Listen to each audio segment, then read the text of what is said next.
repeal this failed law and to start over with reforms that solve the biggest problems that families face today. We're going to keep trying to get that done, Mr. President. If Democrats are serious about helping middle-class Americans, they will join us. Thank you, Mr. President, and I yield the floor. I note the absence of a quorum. The clerk will call the roll.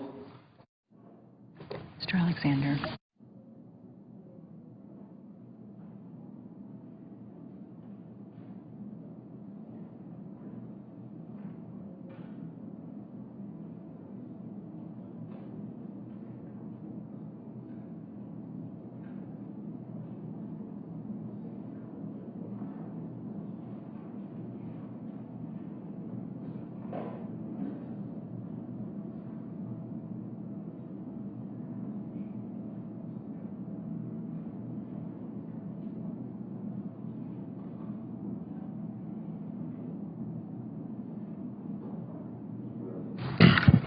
Senator from Indiana. Mr. President, are we in a quorum call? We are. I ask unanimous consent that the call of the quorum be dispensed with. Without objection. Mr. President, since its inception, Obamacare has remained consistent in one regard: an alarming pattern of delays, glitches, and overturned provisions, not to mention failure to meet certain promises that were made when this bill was passed. First, Congress repealed the law's 1099 mandate after realizing this provision would drastically increase expenses on every business, charity, and local government entity. Then Congress repealed the law's long-term care program in 2012 after the administration admitted this wouldn't work. Next came a slew of waivers. Rather than admit Obamacare would drive up costs, the administration created a program that has granted more than 1,700 waivers. 1,700 waivers covering more than 4.1 million people. A lot of other Americans are saying, hey, how about our waiver? Why did these 1,700 waivers covering 4.1 million people go to them, not to us? Even meeting its own deadlines for implementation seems to be too difficult for the White House.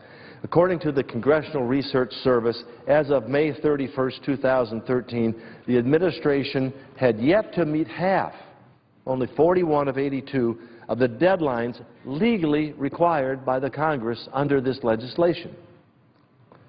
But in June 2013, President Obama claimed, and I quote, "I think it's important for us to recognize," he said, "and acknowledge this is working the way it's supposed to."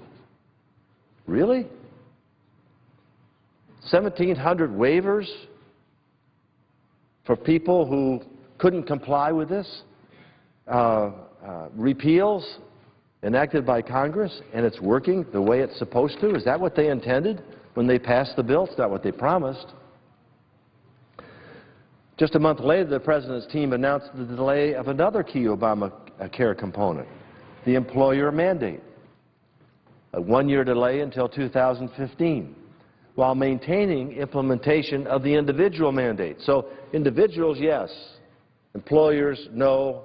We know you're not able to comply. The downside of complying with this under this timetable doesn't work. So we force individuals to comply with the law and the mandate to buy health insurance or pay a tax, but we take that burden away from employers. Is that fair? Is that fair that you give it to part of the country, give it to employers, but how about the other half, the employees? How about the other half, the individuals who don't fall under those plans? And then yesterday, the nonpartisan Congressional Research Service released a report that revealed 19 instances in which portions of Obamacare have been changed, rescinded, repealed, or delayed. 19 separate times when it's either been changed, repealed, rescinded, or delayed. The report specifically found that the President has signed 14 laws, several of these with multiple provisions, that each amend, rescind, or repeal part of Obamacare. The administration also has delayed at least 5 significant provisions of the law. So what does all this tell us? It tells us that even the President and his administration recognize that the health care law that they wrote and they passed without one single vote of support from the opposing party, they recognize that this is not going as promised or planned. Recognizing the impact of his health care law is having on job creators, the President decided to give some relief to businesses, as I've said before. But don't all Americans deserve the same break? Don't we all deserve some relief? While it's a necessary step, even the delay of the employer mandate came too late for many Hoosiers, whose companies have been forced to drop employees or cut back their hours to less than 30 hours per week, the threshold at which Obamacare kicks in for companies. In recent weeks, newspapers across Indiana have been filled with stories of companies and school systems that have reduced hours to avoid the Obamacare requirements, and all this coming at a time of continued chronic high unemployment. People working 2 and 3 part-time jobs just to keep their heads above water, just to keep barely the bills paid, at a time when our economy is growing at half the rate that it should, when we're not putting people back to work and people are actually dropping out of the job search category. We add this burden on them. Let's take a moment and consider the contrast between these reports and the promises made by those who authored, those who have supported and voted for, and this administration which continues to say it's working just as planned. When President Obama signed his health care reform package into law back in March 2010, he said that the reforms would, quote, lower costs for families and for businesses and help lift a decades-long drag on our economy. Wow. A law that was supposed to help workers, employers, families, and our economy is instead doing the exact opposite. These sentiments that I've heard, the same sentiments over and over, and I continue to hear from Hoosiers as I travel across the state, this law is not helping. It is hurting. We need to repeal this law and replace it, step by step, with reforms that lower costs, increase access to care, and empower patients, not bureaucrats in Washington.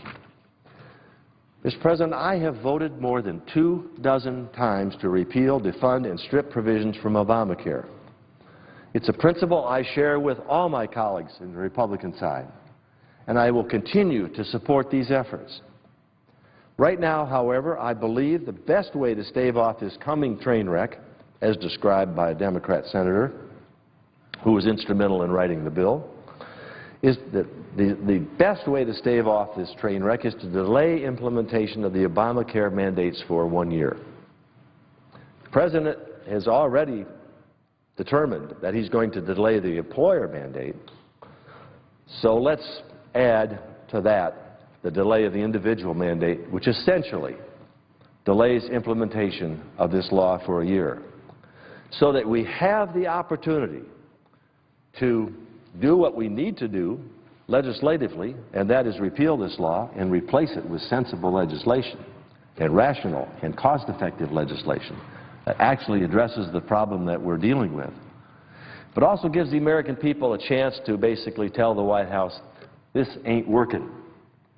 We need to make a difference here, and this can be an issue that the American people can debate throughout 2014 while it's delayed, and then put their concerns, express their concerns at the ballot box in November of 2014. As a consequence of this, I have introduced legislation, supported now by over 30 senators, which would delay the individual mandate until January 2015.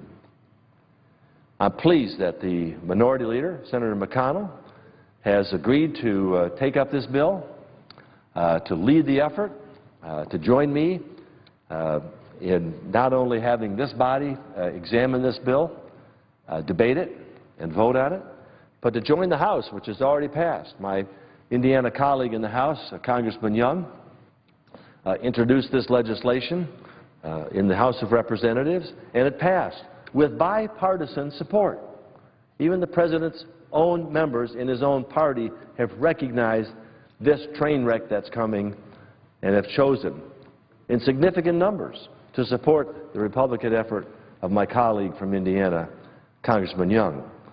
And so I'm carrying this ball here in the United States Senate. I'm pleased that the minority leader, as I've said, Senator McConnell, is willing to take this up.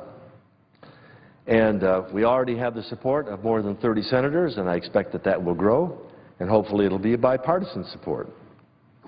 The bill is identical to legislation that the Republicans passed in the House.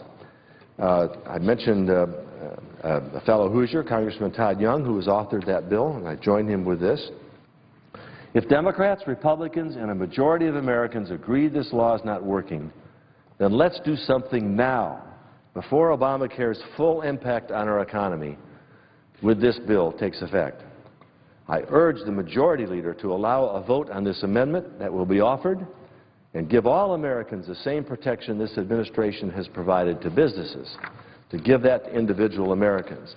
After all, it's just simply a matter of fairness. The administration, having decided to waive for a year the implementation of the employer mandate, needs to waive for a year the implementation of the individual mandate, in fairness to the American people. Mr. President, with that, I yield the floor.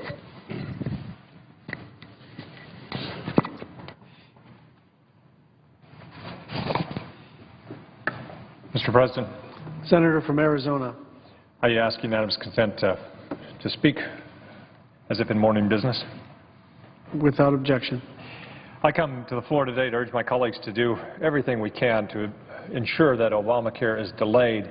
Like the gentleman from Indiana who just spoke, we know that this law is not ready for prime time. The President has delayed certain parts of it, a number of parts of it. The individual mandate has been delayed. If we are going to delay the individual mandate, it would make, the employer mandate, it makes sense to delay the individual mandate as well. I've introduced S-1490. This would delay by 1 year all provisions of the Affordable Care Act that are supposed to take effect on January 1, 2014 or later. In addition, it would suspend all taxes, including the tax on medical devices associated with the law for 1 year. I'm also a co-sponsor of the legislation introduced by Senator Coates, who just spoke, and the minority leader has offered this legislation as an amendment to the energy efficiency legislation that is on the floor now. It would also delay the individual and employer mandates for 1 year. Like my colleagues, I've opposed Obamacare from the beginning. I voted against this legislation time and time again. I think the count is 37 times in the House to repeal it. Obviously, I did not support it in the first place. But even the law's strong advocates agree that there are major issues with implementation under the current timeline, and that a positive, immediate next step for all Americans, I think, would be to delay this harmful law. January 1 of 2014 marks the rollout of some of the most fundamental parts of the law. CBO estimates that nearly 7 million people will join the individual exchanges that are scheduled to open for the enrollment period in less than 3 weeks. And all of our constituents will start feeling the pain if the law isn't ready from the outset. As I mentioned, even the President has conceded that the health care law is not ready by issuing a combination of waivers and delays for certain parts of the law. He did it for the employer mandate a while ago. If we do it for the employer mandate, as I said, it makes sense to do it for the individual mandate as well. Because of the delay on the employer mandate starting in 2014, many individuals will be using the honor system to verify their income and to whether they have access to affordable employer-provided health coverage. Without an appropriate verification system in place, individuals will have an incentive to report a lower income to receive more subsidies than they qualify for. This will ultimately raise the cost for everyone else.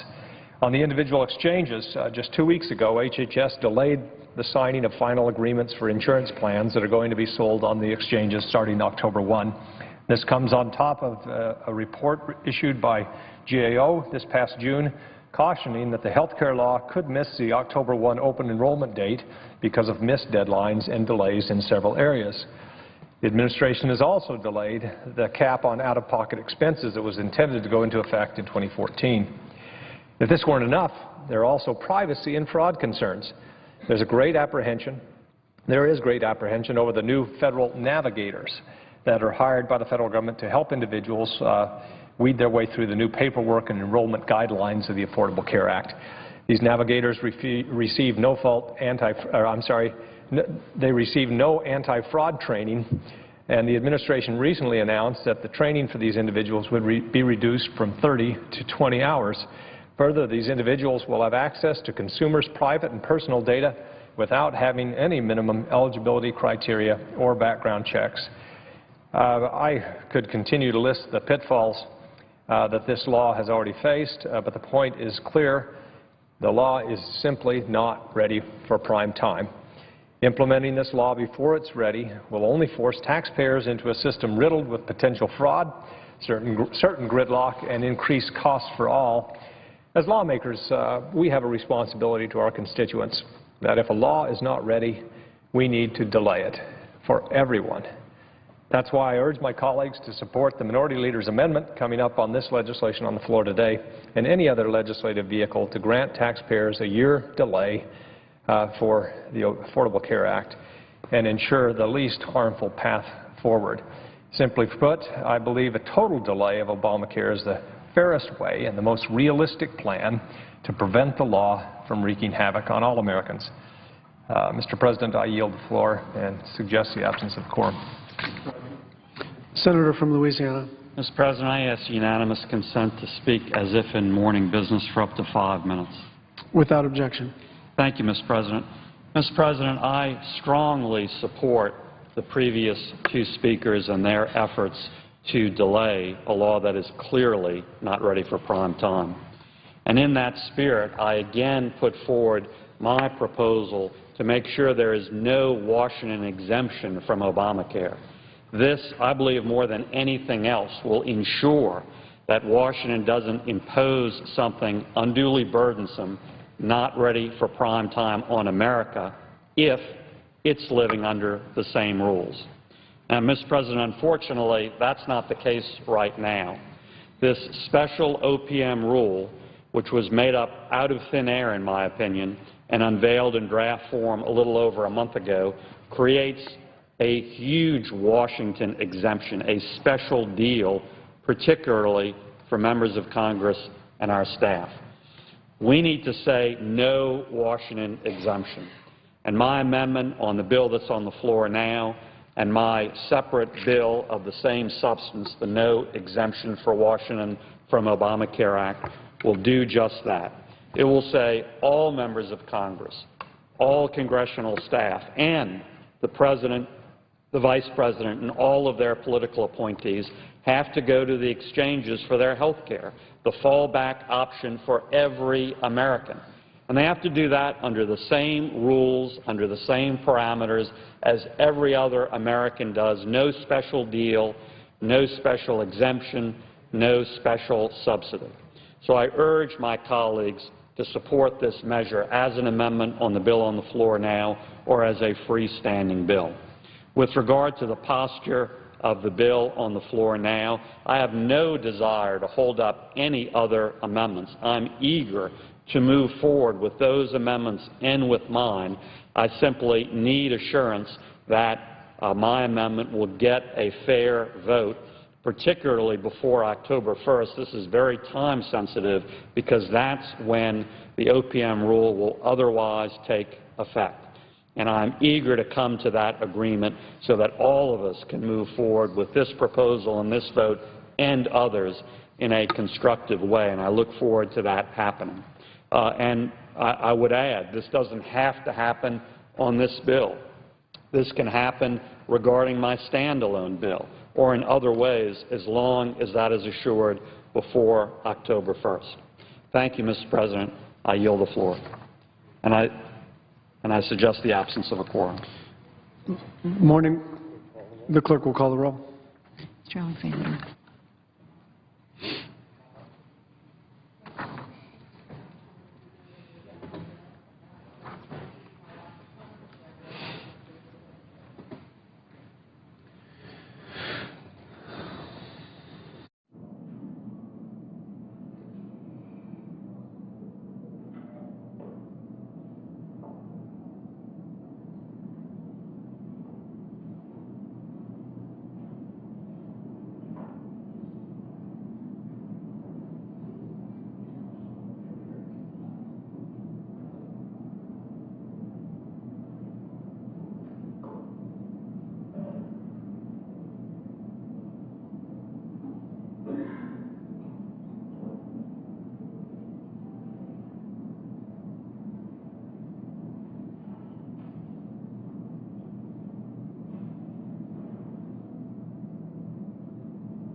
Senator from Oregon. I ask unanimous consent, Mr. President, to vacate the quorum call. Without objection. Mr. President, Morning business is closed. Under the previous order, the Senate will resume consideration of S. 1392, which the clerk will report. Calendar number 154, S. 1392, a bill to promote energy savings in residential buildings and industry and for other purposes. Mr. President, when the Senate began debate on the bipartisan energy efficiency bill yesterday, I thought it was important to start by putting the discussion in the context of what I know senators heard all summer long. All summer long, Mr. President, senators heard from folks at home who said, look, when the Senate goes back in September, what you folks have to do is knock off some of this bickering, this pettiness, what seems like a kind of glorified, food fight, and get serious about real issues. Get serious about those kinds of concerns that are most important to us here at home. Energy, creating good-paying jobs, the infrastructure, all of those bread-and-butter questions that go right to the heart of how middle-class people in America improve their standard of living. And I was struck yesterday, and I especially appreciate the tone that the senator from New Hampshire and the senator from Ohio brought to this discussion. I was especially struck by how the Senate reflected in those first few hours of the debate that this body really got the message from the summer, that this body heard the American people say, knock off this pettiness and this bickering and get serious about real issues, and that means doing it in a bipartisan way. So yesterday, Mr. President, in the first couple of hours of this discussion, we had five amendments that were bipartisan, and all of them stemmed, in effect, from senators on both sides of the aisle who are responding to this kind of welling up of the benefits of energy savings and how those energy savings help to create good-paying jobs and a cleaner environment. So you had literally for the first couple of hours, senator after senator coming in these bipartisan kind of pairs to discuss real issues. And I'm just going to spend a few minutes talking about how that unfolded. The first one that came up was the Inhofe-Carper amendment. Now, those two might not agree on every possible cause, Mr. President, but certainly they said, look, we ought to include thermal energy in the definition of renewable energy as part of the federal energy purchases that take place.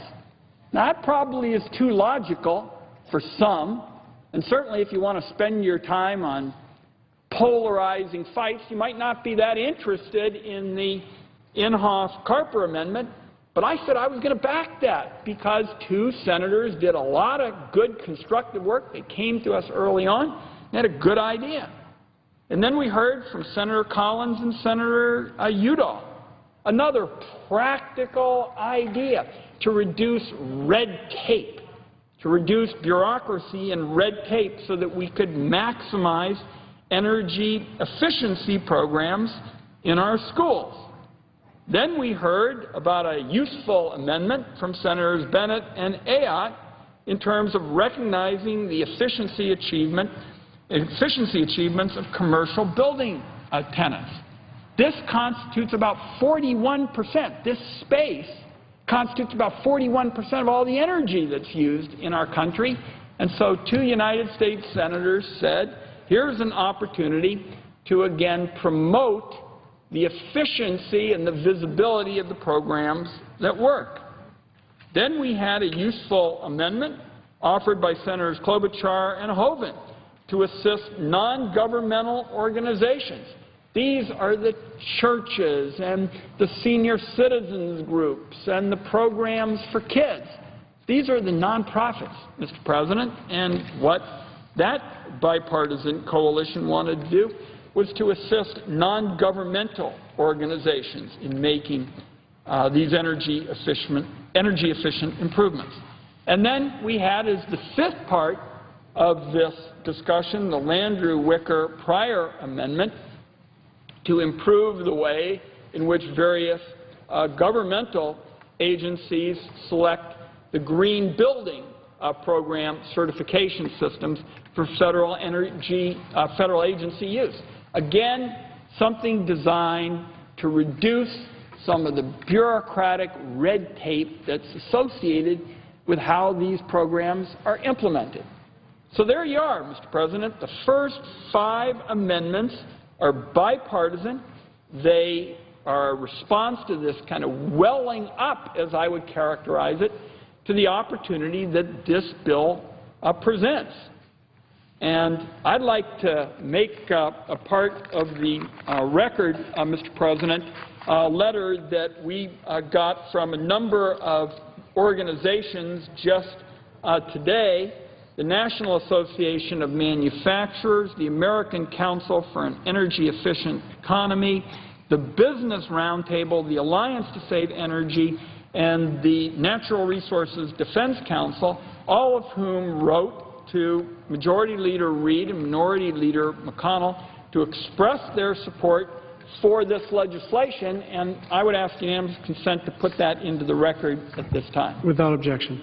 Mr. President, thank you. And the reason that they wrote this kind of letter is that the American Council on an Energy-Efficient Economy has estimated that just 10 of the efficiency amendments, most of which were introduced and heard by our Energy Subcommittee on June 25th, would increase the number of jobs created by 2030 by 10,000. 10,000 jobs, and we have just 10 of those, amendments that would make that kind of difference. And the amendments would increase energy savings by over 10% and increase the annual savings in 2030 by $1.5 billion. Now, Mr. President, I don't think you find this kind of coalition, the Business Roundtable, the National Association of Manufacturers, the leading environmental groups. That is not exactly a coalition. It comes together for every important energy issue, every important environmental question all the time. But they're there on this one, and they're there to a great extent because they understand that modernizing energy policy and having an all-of-the-above energy policy means you've got to pass legislation like the Shaheen-Portman bill and the useful amendments that are associated with it. Senators come to the floor here in the Senate constantly to talk about how they are for an all-of-the-above energy policy. It's almost obligatory that you mention it 3 or 4 times just to show you're serious about energy policy. You can't be serious about energy policy, Mr. President, unless you support a robust bipartisan effort like the Shaheen-Portman bill. This is too important to the overall agenda for energy and productivity and job creation and a cleaner environment. So I look forward to hearing more from colleagues on their efficiency amendments.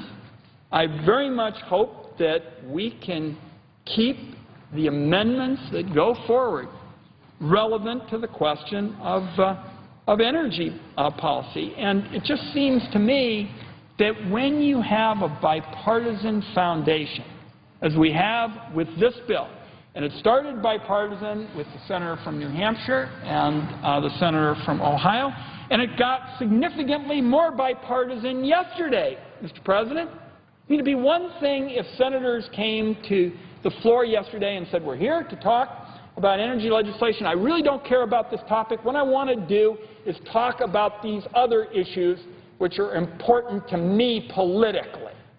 That'd be one thing. Senators didn't do that. They came to the floor and they said they want to talk about energy. They want to talk about getting something done in a bipartisan way. They liked the bipartisan bill and they wanted to make it even stronger. And it seems to me that if we just now spend an appreciable amount of our time undermining that bipartisan foundation and preventing us from working together on a subject that senators say they care about, that they recognize part of an all-of-the-above energy policy, is particularly unfortunate. This bill is an opportunity for the Senate to put some points on the board for the people who sent us here, to pass legislation that's going to benefit the country and have a positive impact on folks at home.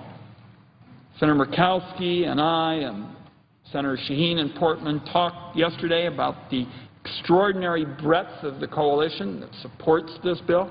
Business and energy efficiency advocates and environmental organizations.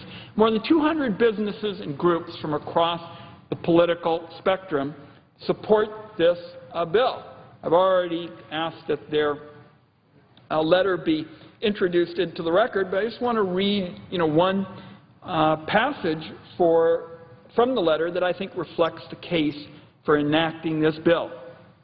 Those organizations, again, the Business Roundtable, the National Association of Manufacturers, the Natural Resources Defense Council, they agreed, and I'll quote here, "This bill reflects a bipartisan consensus agreement on a set of energy policies that will benefit the economy, advance energy security, and improve the quality of the environment. All agree that expanding energy efficiency is in the national interest, and this legislation would increase energy efficiency opportunities for businesses, consumers, and the federal government." So why the Senate would want to say no to something like that, because senators want to advance other unrelated issues important to them, really doesn't add up to me. I know in the Senate there is a desire to debate a whole host of issues. But, Mr. President, the reality is senators who have talked about energy policy for years and years, and there are a host of them for whom energy is particularly important, now say they want to have their issues that are unrelated to energy advanced today, even though that has the potential to undermine this bill. I don't know how that adds up. If you give a lot of speeches at home about sensible energy policy and then you take steps to undermine a bipartisan effort which got more bipartisan yesterday.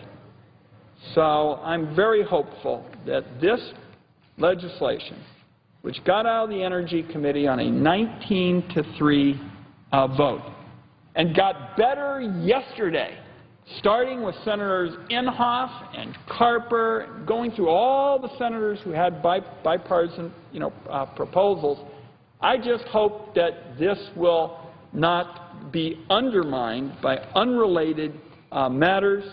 If we stay focused on efficiency, I believe we'll have an even stronger vote than we had in the committee, which was a 19-3 vote, because senators will have made clear that they understand this debate is about energy productivity, it's about job creation, it's about a cleaner environment, and they especially understand that this bill reflects what senators heard all this summer.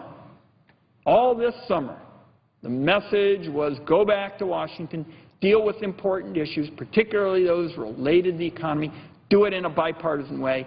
That's what I believe an overwhelming majority of senators want to do, and if we keep this bill related to energy efficiency, that'll be the result, and that will be good for the country. With that, Mr. President, I yield the floor.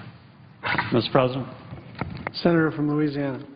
Thank you, Mr. President. Mr. President, I respect and appreciate my distinguished colleague, the majority floor manager, on this bill, and I appreciate his remarks. But since they were all directed at my activity, I did want to just briefly respond. I have nothing against his efforts. I have nothing against this bill and the provisions of it. I applaud that work, and I want to support that work. And I, too, listened really hard this summer, all through August. I do town hall meetings in every parish in Louisiana, every Congress. This August alone, I did 18, and I did hear a lot.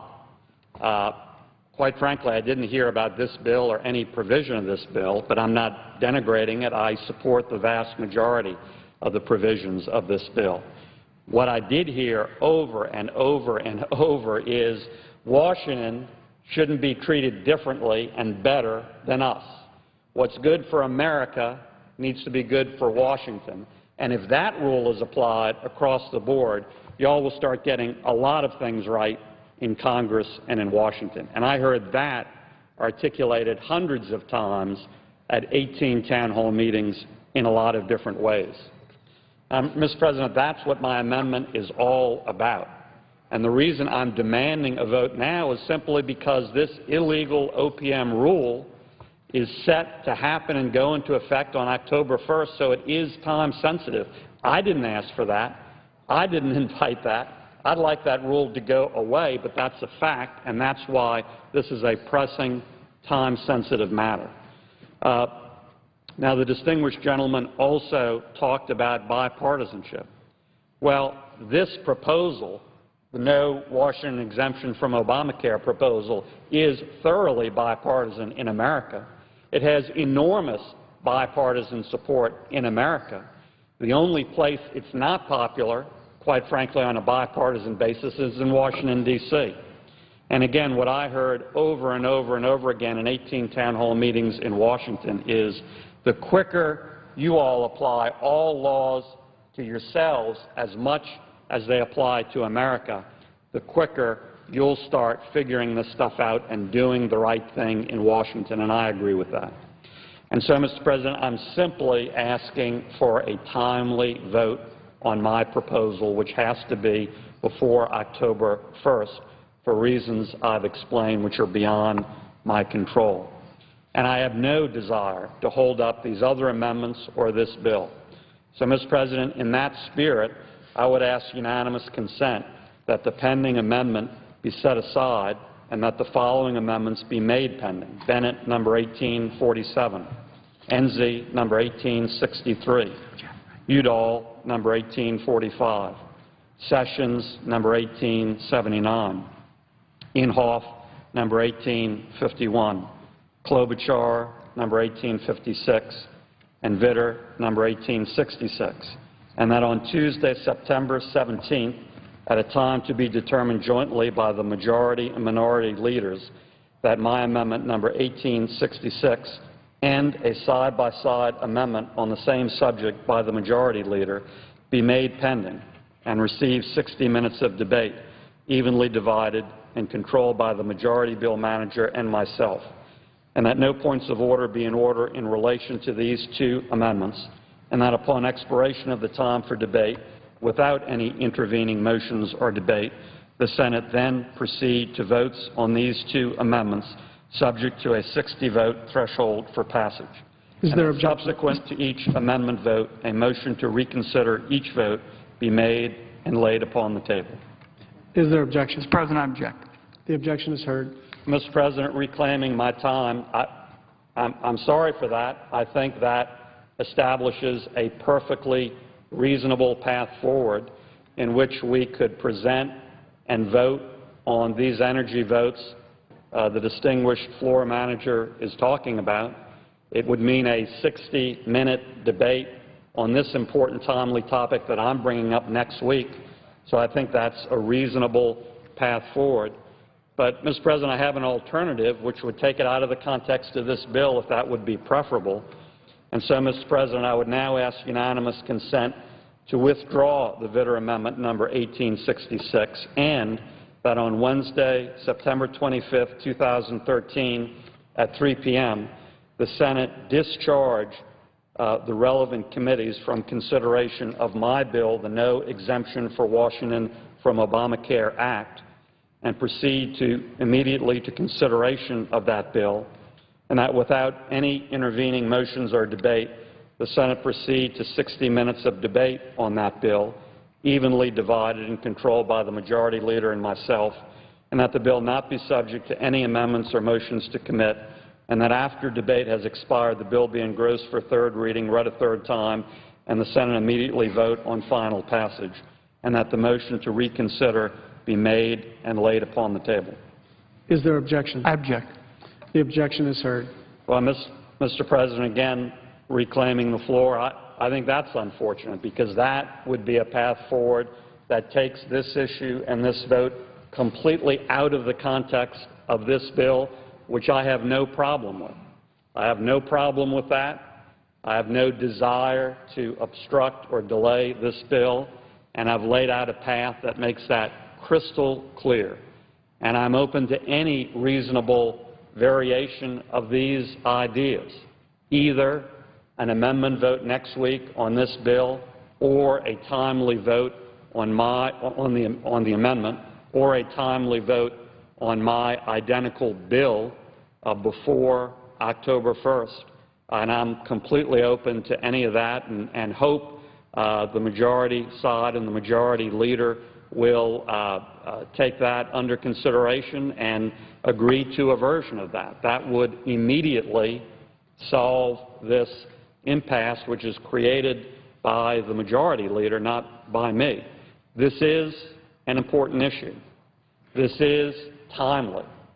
This illegal OPM rule, which creates a special exemption, a special deal for Washington, is happening October 1st. I heard a lot from my constituents this August, and I heard a lot about that. And I heard a lot about how Washington should live under the same rules as America. And I heard that on a thoroughly bipartisan basis. And I look forward to furthering that important goal. Thank you, Mr. President. I yield the floor. Oregon. Just by way of responding to the distinguished senator from Louisiana, I think I'm about as bipartisan as anybody, here. I mean, it's the one thing that I have tried to make essentially the focus of my time in public service, is trying to find a way to get folks together, whether it's on tax reform or health care or education, with Marco Rubio. That's what I want to be all about. And particularly on the Energy Committee, Senator Murkowski has consistently met our side halfway, trying to find, common ground, trying to get folks to work together. The two of us laugh often about it. We don't agree on every single issue under the sun. But there's an awful lot we can agree on. It's why no other committee here in the Senate has passed as many bills to the floor in a bipartisan way as the Energy and Natural Resources Committee. So when it comes to working on important, issues in a bipartisan way, the senator says that's what he wants to do. He's got me at hello on that. But I just would ask him to not hold this bipartisan legislation, which was a first-rate bill when Senator Shaheen and Senator Portman brought it here. It got better yesterday during the first couple of hours. Senator Murkowski and I heard 5 amendments from senators. That's already a block of 10 senators. Each of them was bipartisan, starting with Senator Inhofe and Senator Carper. It got better yesterday. So I would just ask the senator from Louisiana, who I know cares a lot about energy policy in his state. I imagine they talk about energy, quite a bit, to not hold this bipartisan energy bill hostage for something else. Let's get this passed. It's the first significant energy bill on the floor of the United States Senate since 2007. The hydropower was a very good bill, largely accomplished through the leadership of Senator Murkowski and a handful of other Republican and Democratic, senators. This is a chance to put points on the board for an issue that dominates so much of our country, and I know certainly the part of the country that the senator from Louisiana represents. So I want him to understand, and I think he knows, that since my days when I was co-director of the Gray Panthers, health care has really been my first love. So I am willing to work with the senator from Louisiana on these health care issues, but I would just implore in the strongest possible way that we not hold up this bipartisan energy bill, a bill that was bipartisan before it arrived and it got better after it did, that we not hold this bipartisan energy bill hostage for something else. Mr. President, I yield the floor. The senator from Louisiana. Mr. President, I respect, again, the distinguished majority floor leader, and I appreciate his comments, and he has been very bipartisan in his work in the Senate. But I'm a little confused because it's as if he didn't hear my unanimous consent request. I think those are clearly two possible paths forward that don't have to hold anything up. All I'm asking for is a vote on a very important issue before this illegal rule goes into effect October 1st. So again, I would re-urge both unanimous consent requests and ask the distinguished floor leader, why isn't that a path forward? And why don't the American people, forget about me, why don't the American people deserve this vote? Because they sure as heck support this on a thoroughly bipartisan basis. So again, I would be open to either path forward, either a vote on my amendment on this bill, or let's withdraw that and have a separate vote before October 1st. That is a path forward. There's no hostage-taking here. There's no holding anything up. What I am reacting to is this illegal OPM rule and this October 1st deadline, which I certainly didn't ask for. I think that is completely contrary to the law. But now that it's been issued, I think we need to respond and have a public vote. So I would urge that, either path forward, and let's take that in a bipartisan way. Let's listen to our constituents, Republicans, Democrats, and independents. And if we listen to them, we'll not only have this vote, we'll pass this amendment, we'll pass this bill. Thank you, Mr. President. I yield the floor. Mr. President. Senator from New Hampshire. Thank you, Mr. President. I also wanted to respond to my colleague from Louisiana because I appreciate his interest in addressing some of the concerns on health care that have come up. I would certainly like the opportunity to correct a lot of the misinformation that's out there in the public. But again, I think there are other opportunities to do that. We should not be doing that on an energy bill that has such bipartisan support. You know, he's talking about wanting to get a vote on his legislation. Senator Portman and I have been waiting for 3 years to get a vote on this legislation. And for something that has such overwhelming support, I would hope that my friend from Louisiana is going to be willing to be flexible and think about how he can address the concerns he has and yet let the debate on this bill go forward. We have, as Senator Wyden said, 16 bipartisan amendments that have already been vetted by both sides on the committee that are ready to go, that I think we could probably get a voice vote on, all of those, because we've got so much support on both sides for those.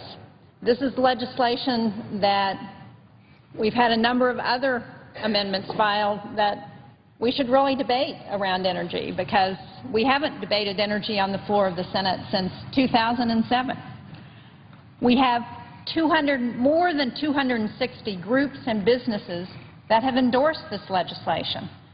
Everybody from Eastern Mountain Sports, which is a great New Hampshire business, to large companies like General Electric and Raytheon, small businesses like in New Hampshire. We have a company called Warner Power, which makes the first innovation in transformers in over 100 years, are supporting it.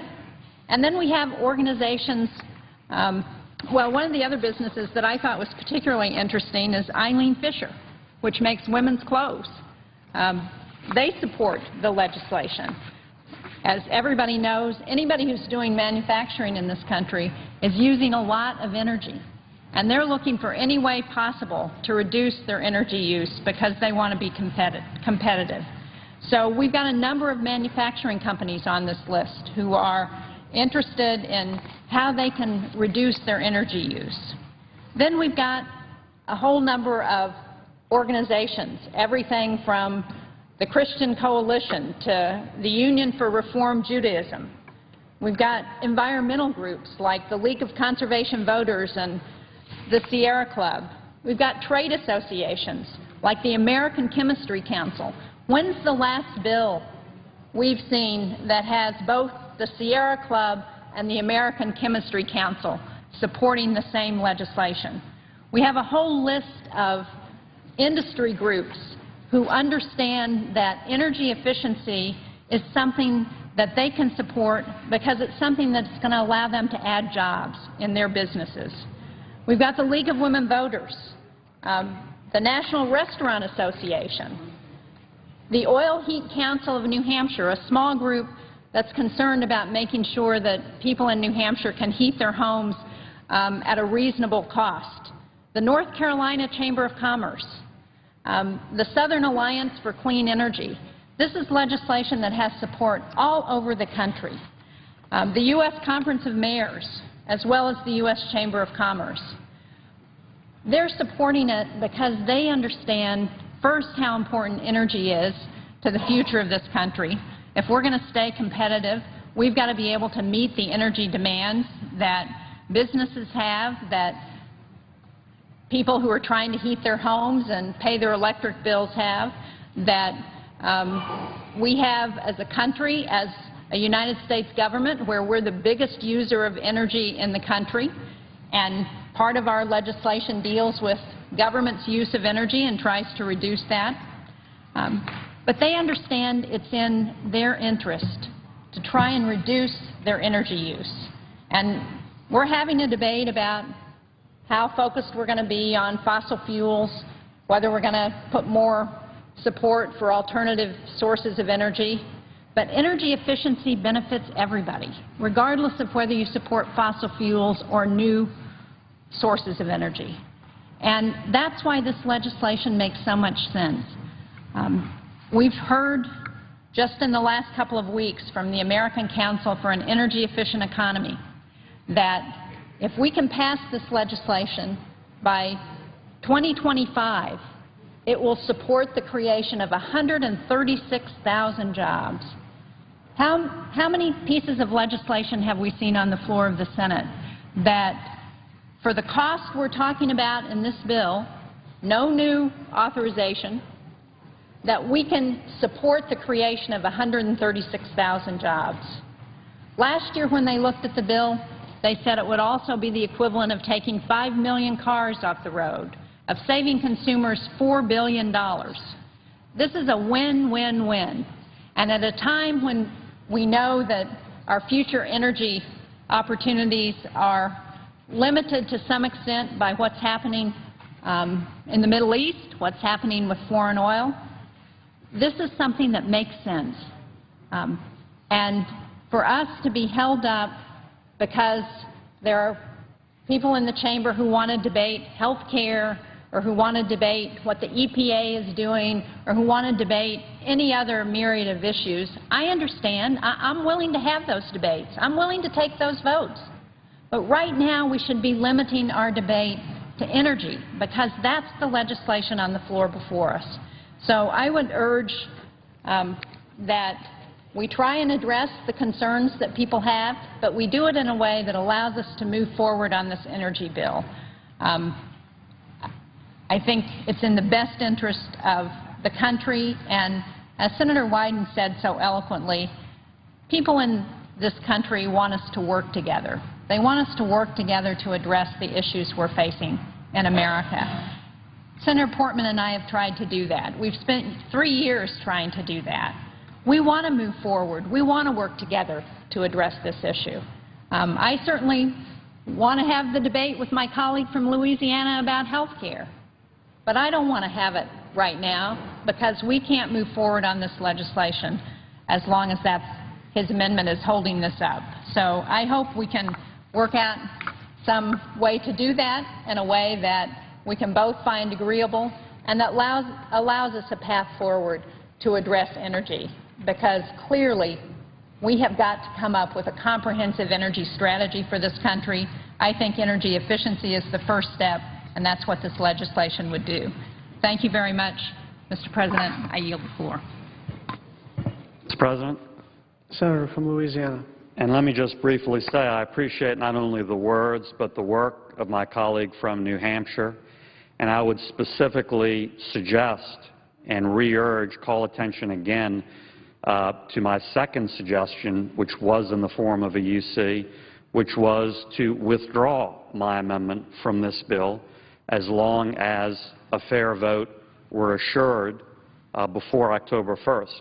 Now, the reason this is so time-sensitive and the only reason I'm camped out here on the floor in this way is because this illegal OPM rule happens October 1st. This is happening right now. It was announced just a little over a month ago. We weren't here in the intervening time. We were in the August recess. This is happening. So I don't want to debate, particularly next year. We need a vote next week because of that timetable, which is not of my making. But I appreciate the sentiment of the senator from New Hampshire. I look forward to working this out in that way.